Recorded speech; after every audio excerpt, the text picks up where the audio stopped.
الحمد لله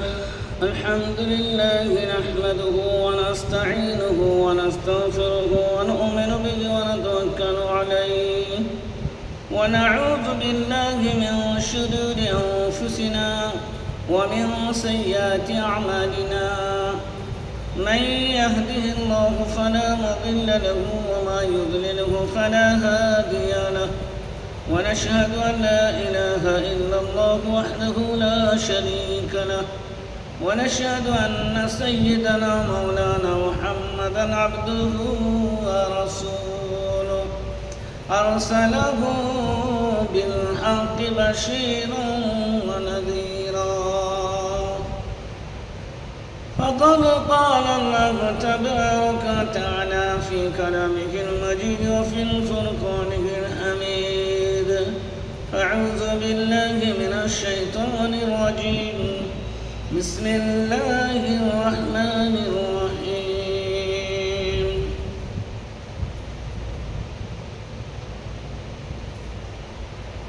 فلولا إذا بلغت الحلقوم وأنتم حينئذ تنظرون ونحن أقرب إليه منكم ولكن لا تبصرون.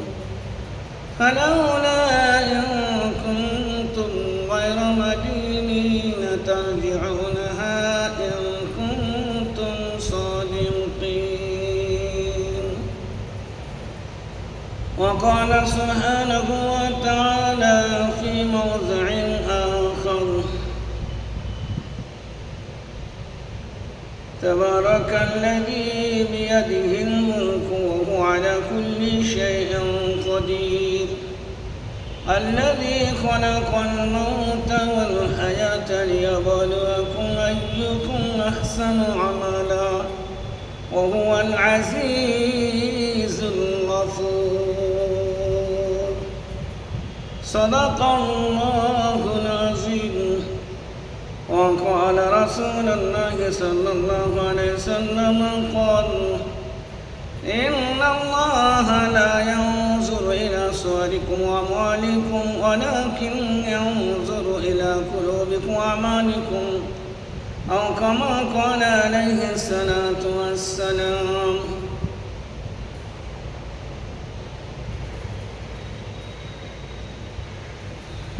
الحمد لله। সমস্ত প্রশংসা আল্লাহ সুবহানাহু ওয়া তাআলা। দরুদে পাক শান্তির ধারা বর্ষিত হোক আকা নামে তাজদারে মদিনা আহমদ মুস্তফা মোহাম্মদ মুস্তফা সাল্লাল্লাহু আলাইহি ওয়াসাল্লাম। মুহতারাম বুজুর্গ দোস্ত, আল্লাহ তাবারক ওয়া তাআলা আমাদেরকে দুনিয়ার বুকে পাঠিয়েছেন। তার সাথে সাথে প্রত্যেকটি জামানায় আল্লাহ তাবারক ওয়া তাআলা নবী পাঠিয়েছিলেন। আমরা আল্লাহ তাবারক ওয়া তাআলার কাছে অঙ্গীকার করেছিলাম, দুনিয়ার বুকে আসার আগে আল্লাহ অঙ্গীকার নিয়েছিলেন যে আমি কি তোমাদের প্রভু নই? আলাস্তু বিরাব্বিকুম। আমরা সকলেই বলেছিলাম জি হ্যাঁ, ক্বালু বালা। এতটা সত্য মানুষ ভুলে যায়, আর ভোলার প্রবণতা মানুষের মধ্যে আছে। আর বলল নাস আলু নাস, প্রথম মানুষের প্রথম চুপ। সেই জন্যে আল্লাহ তাবারক ওয়া তাআলা বড় মেহরবানি করে প্রত্যেকটা যুগে প্রত্যেকটি উম্মতের জন্যে আপনি নবী পাঠিয়ে তাদের ফের পুনর্ব্যবহার করেছেন, যাতে করে সেই অঙ্গীকার ভুলে না যায়। আল্লাহর আদেশ এবং নিষেধ থেকে মানুষ গাফিল না হয়। প্রত্যেকটা যুগে সমস্ত নবীদের পিরিয়ড একের পর এক যাদের যা দায়িত্ব ছিল পালন করে চলে গেছেন। শেষমেশ আকা নামে তাজদারে মদিনা আহমদে মুস্তফা মোহাম্মদ মুস্তফা দুনিয়ার বুকে তাশরীফ আনেন। আমার নবী মক্কা থেকে হিজরত করে যখন মদিনায় গিয়েছিলেন, তো মদিনায় আল্লাহ রাসূল পাক সাল্লাল্লাহু আলাইহি ওয়াসাল্লাম সঙ্গে সারা জীবন মুনাফিকরা কষ্ট দিয়েছে। কিন্তু পৃথিবীর বুকে মুনাফিকই হোক আর যে কেউ, পৃথিবী থেকে যেতে হবে, মৃত্যুর স্বাদ একদিন গ্রহণ করতে হবে। আল্লাহ তাবারক ওয়া তাআলা রাসূল প্রত্যেকটা মানুষের জন্যে বড়ই দয়ালু ছিলেন, বড় হিতাকাঙ্ক্ষী নবী। তিনি চাইতেন যেমন হাসান ও হোসেনকে, যেমন ফাতিমা আলীকে, যেমন আয়েশাকে, সেই রকমই সারা বিশ্বের মানব জাতিকে, যে তারা যেন জাহান্নাম থেকে বেঁচে যায়, তাদের জন্য সেই ব্যাকুলতা চেষ্টা ছিল। দোস্ত বুজুর্গ, আল্লাহ তাবারক ওয়া তাআলা নবীদের কথা যারা মেনেছেন সেই জামানায়, তাদেরকে আল্লাহ তাবারক ওয়া তাআলা সেই মান্যওয়ালাদেরকে একটি বড় জামাত, যাদেরকে সাহাবীদের জামাত বলা হয়, আল্লাহ তাদের রেজামন্দির ঘোষণা দুনিয়া দিয়েছেন। আর যারা মানেনি তারা তো এখানেও পস্তায় এবং কাল কিয়ামত দিনে পস্তাবে। সেই কারণে দোস্ত বুজুর্গ, আপনার আমার জীবনের মকসদ আর আপনার আমার জীবনের টার্গেট কেবল দুনিয়া নয়, বরং আমাদের টার্গেট হবে আখিরাত। আল্লাহকে রাজি করা আমাদের উদ্দেশ্য হবে। তা যদি না হয় তাহলে দুনিয়া যে কোনো পরিস্থিতি ছাড়তে হবে। আর দুনিয়া ছেড়ে যখন যাব দুনিয়া থেকে, তখন আপনার এবং আমার সাথে আল্লাহ তাবারক ওয়া তাআলা মামলা হবে, হিসাব হবে। আপনি কী করেছেন? ওয়া ইয়ামাল মিসকালা যাররাতিন খায়রান ইয়ারা ওয়া ইয়ামাল মিসকালা যাররাতিন শাররান ইয়ারা। আপনি চুল পরিমাণ ভালো করলে সেটাও পাবেন, আপনি চুল পরিমাণ খারাপ করলে সেটাও আপনি পাবেন। ওয়ালা তাজিরু ওয়াজিরাতুন বিজরা উখরা। আপনার বোঝা উপরের মাথায় চাপানো হবে না, আর অপরের বোঝা আপনার মাথায় চাপানো হবে না। প্রত্যেককে আমরা দায়িত্বশীল। কুল্লুকুম রাই কুল্লুকুম মাসউলুন আনির রাই। আমরা প্রত্যেকে দায়িত্বশীল। আর দায়িত্বের ব্যাপারে কিয়ামতের দিনে আল্লাহ তাবারক ওয়া তাআলা জিজ্ঞাসা করবেন। আমার জীবনের হিসাব আমাকে দিতে হবে, প্রত্যেকের জীবনের হিসাব তাকে নিজে দিতে হবে। সেই কারণে আল্লাহ রাসূল পাক সাল্লাল্লাহু আলাইহি ওয়াসাল্লাম বলেছেন যে হিসাব যদি আল্লাহ চায় তাহলে ধ্বংস বরবাদ হয়ে যাবে। হিসাব দেওয়ার মতো ক্ষমতা পাবে নাই। আল্লাহর কৃপা, আল্লাহর মেহেরবানি, আল্লাহর দয়া ছাড়া আমরা তলাতে পারবো না। সেই জন্যে আল্লাহর মেহেরবানি এবং দয়ার আশা রেখে যথাযথভাবে ইবাদতে এবং বন্দেগীতে পরেজগারির দিকে অগ্রসর হওয়ার চেষ্টা করা। তাছাড়া আমাদের দুনিয়ার মুখে একদিন যখন সময় শেষ হয়ে যাবে, যাওয়ার সময় হবে, তখন আমরা বড় বিভ্রান্তিতে পড়ে যাব এবং সকল রকমের স্বাদ সব আমাদের বিচারে পূর্ণ হয়ে যাবে মৃত্যুর সময়। আল্লাহ তাবারক ওয়া তাআলা রাসূল সাল্লাল্লাহু আলাইহি সাল্লামের সঙ্গে সারা জীবন দুশমনি করে আসে। আর সারা জীবন দুশমনি করে আসার পরে মৃত্যুর সময় তার বলবা উবাই ইবনে সালুল মদিনার মুনাফিক রাসূল করিম সাল্লাল্লাহু আলাইহি সাল্লামের সঙ্গে সারা জীবন দুশমনি করে। যখন মৃত্যুর সময় ঘনাইয়া আসে তখন তার ভুল ভেঙে যায়। সারা জীবন দুশমনি করে রাসূলের সঙ্গে, সারা জীবন শত্রুতাই করে রাসূলের সঙ্গে।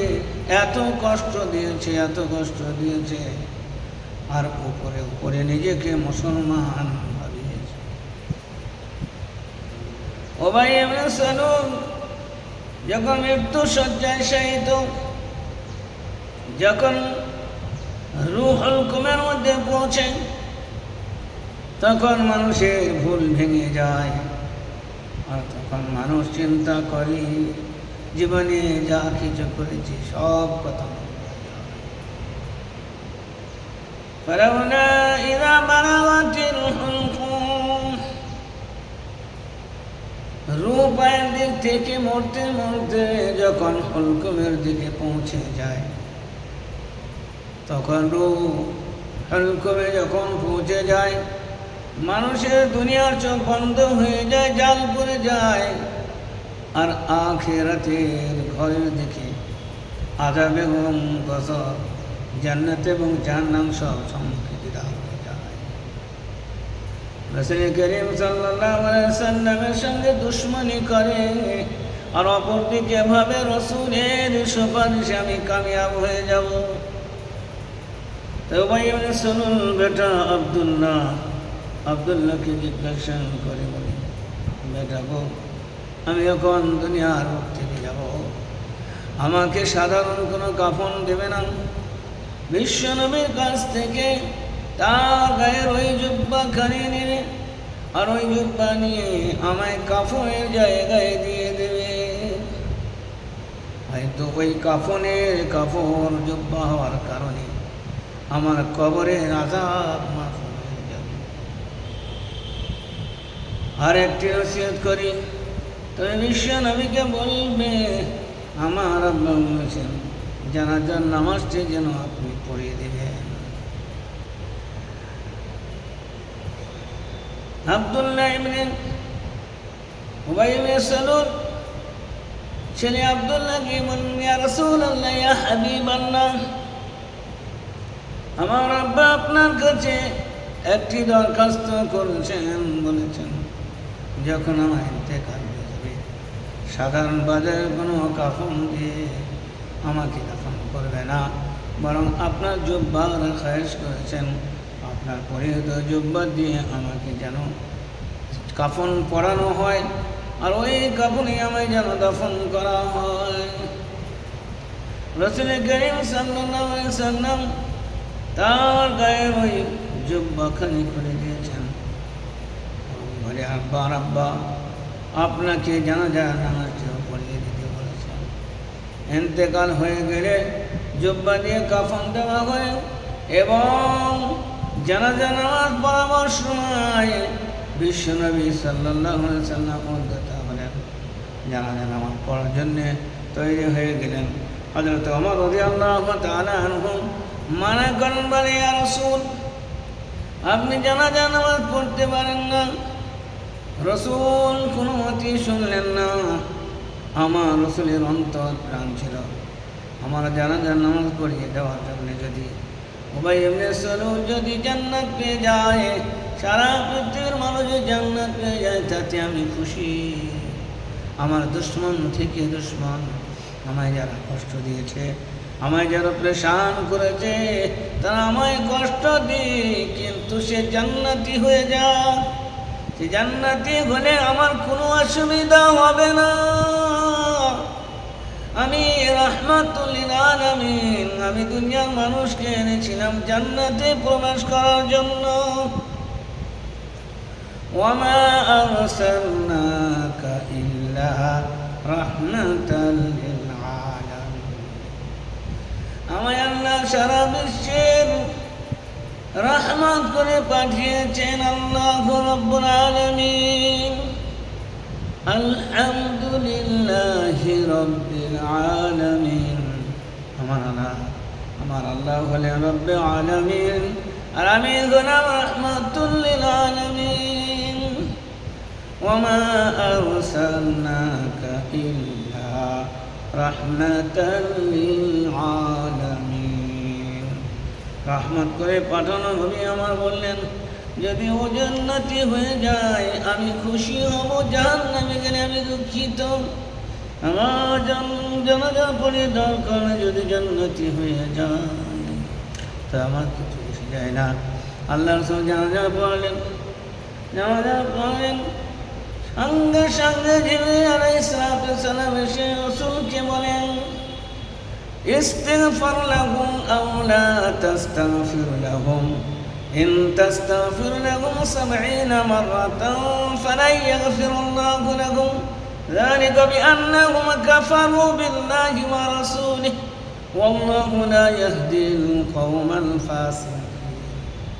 বিশ্বনবী, আপনি ওর জন্য ইস্তিগফার করেন কি মানা করেন কোনো যায় আসে না।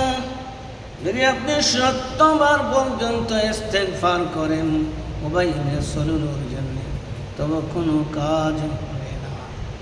যালিকা বিআন্নাহুম কাফারু, এই জন্য যে ও কাফির। আল্লাহ কাফিরকে আল্লাহু লা ইয়াহদিল কওমাল ফাসিকিন, আল্লাহ ফাসিক কওমকে কোনোদিন হিদায়াত দেন না। সারা জীবন রাসূলকে কষ্ট দিয়েছে, সারা জীবন বিরোধিতা করেছে ইসলামের, কোরআন বিরোধী, শরীয়ত বিরোধী, দুশমন ইসলাম, রাসূল বিরোধী। সে জীবনে রাসূলের পরিহিত বস্ত্র নিয়ে কাফন পরিয়ে যাহা কবরের আযাব থেকে বেঁচে যাবে, আর রাসূলের জানাজার পরিয়ে দেওয়ায় চিরদিন জান্নাতে বাস করবে, জাহান্নাম মুক্ত হয়ে যাবে। আমার আল্লাহ এটা চান না। এই জন্য রব্বুল আলামিন ঘোষণা দিলেন, ইস্তিগফার লাহুম আও লা তাস্তাগফির লাহুম। আপনি ওর জন্য ইস্তিগফার করেন কিংবা না করেন, যদি আপনি ৭০ বার ইস্তিগফার করেন তবু আমি ওকে মাফ করব না।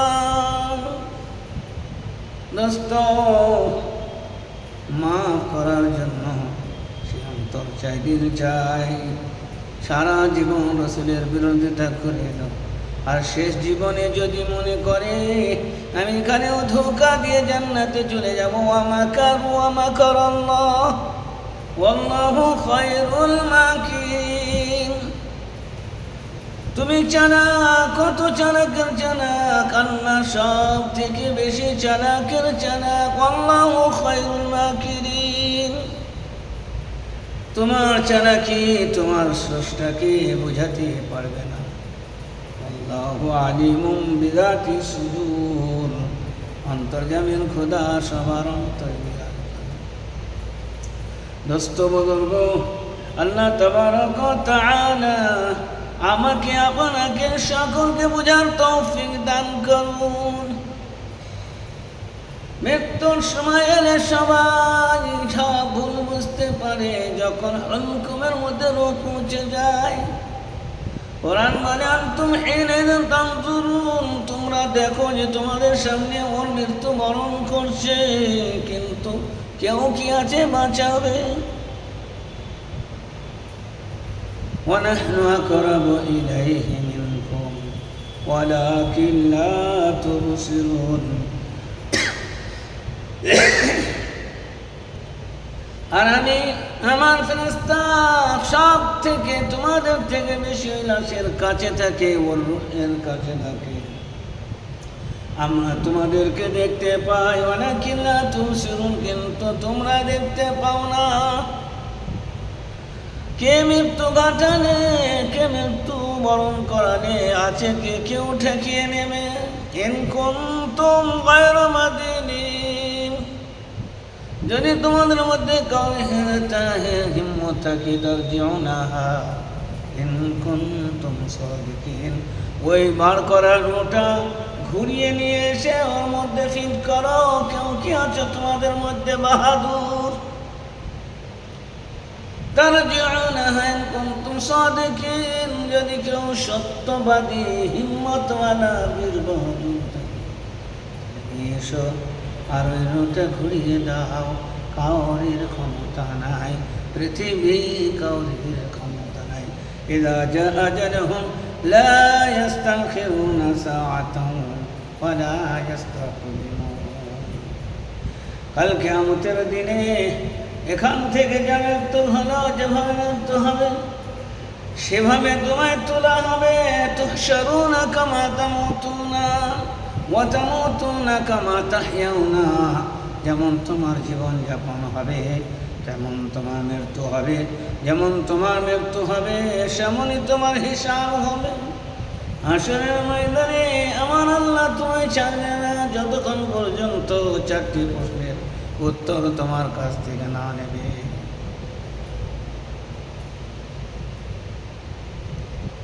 লা তাযুলু কদমা আবদি হাত্তা তাসআলা আন আরবাইন, عن عمره فيما أفناه، وعن شبابه فيما أبلاه، وعن ماله من أين اكتسبه وفيما أنفقه، وعن علمه ماذا عمل فيه।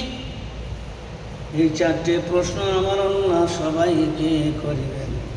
এই 4টে প্রশ্নের উত্তর যতক্ষণ পর্যন্ত না দিতে পারবে আমার আল্লাহ কাউকেও ছাড়বে না।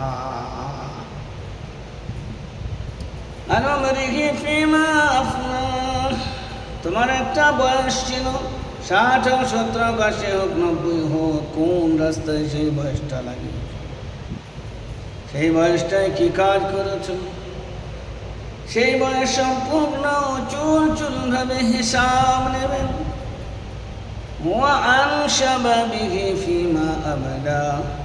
ওর মধ্যে একটা জওয়ান বয়স ছিল, কোন কাজে লাগিয়েছ? তোমার জওয়ান বয়সটা কি কাজ করেছ? কোন পথে ব্যয় করেছ? জওয়ানের পূর্ণ হিসাব আলাদা লাগবে।